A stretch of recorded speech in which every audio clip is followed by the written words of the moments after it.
Louis-Jean Marchina a cédé GDE, entreprise d'agencement d'entrepôt, à Cédric Brémard, déjà propriétaire de Charles Service, location de chariots élévateurs.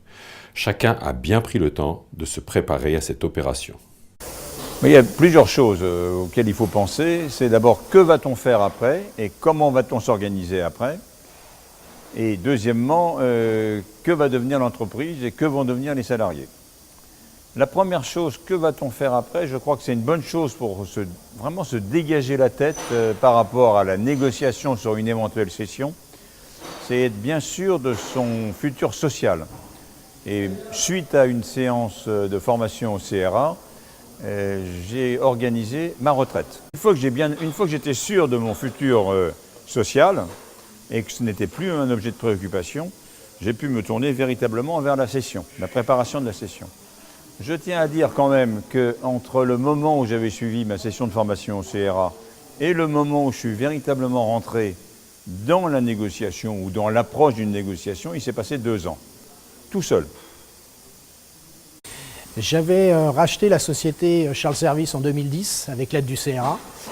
Et après 2 ans d'activité, je sentais que la société était prête à passer une étape. Donc j'ai commencé à regarder et à me rapprocher une nouvelle fois du CRA pour avoir un petit peu de pistes sur une évolution potentielle. Cédants comme repreneurs ont étudié les cibles potentielles respectives avec l'aide du délégué CRA. Nous avons longuement discuté ensemble et je lui ai donné quelques pistes sur ce qui me semblait opportun comme, entre guillemets, cible. Bien, en fait, il y a deux types de repreneurs. Soit une société qui existe déjà et qui fait une croissance externe, ou bien, et j'en ai vu un ou deux qui étaient particulièrement sympathiques, des cadres commerciaux notamment qui veulent créer leur entreprise. En l'occurrence, vu mon âge, j'avais une soixantaine à l'époque, vu mon âge, je pense que l'association, qui était très probable avec quelqu'un voulant créer son entreprise, était un peu tardive. Je dirais que quand on a dépassé 60 ans, on va plutôt vers l'acquisition par un professionnel existant. À 50, 55, on peut encore envisager une collaboration plus prolongée.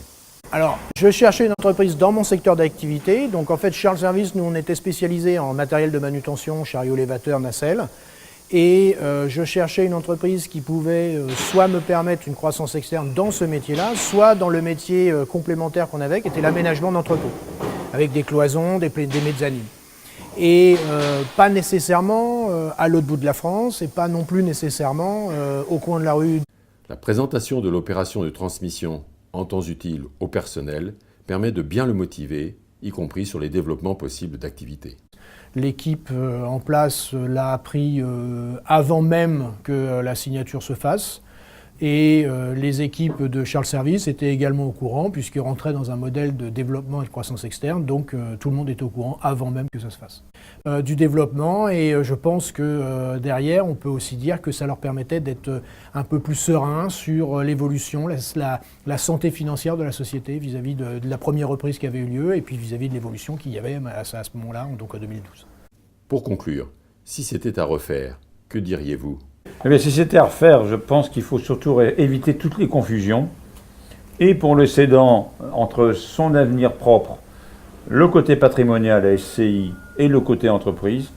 Et deuxièmement, vis-à-vis du personnel, là je parle pour les cédants, il est évident que lorsqu'on a dépassé la soixantaine, le personnel dans une petite entreprise devine que ça va arriver un jour. Donc la dissimulation là ou ailleurs ne sert à rien. À refaire, je referai évidemment. Et le conseil que je donnerais aux cédants et aux repreneurs, c'est, surtout aux repreneurs d'ailleurs, de faire confiance aux cédants parce qu'il connaît son entreprise, il connaît les bonnes choses et les moins bonnes choses de l'entreprise, les salariés.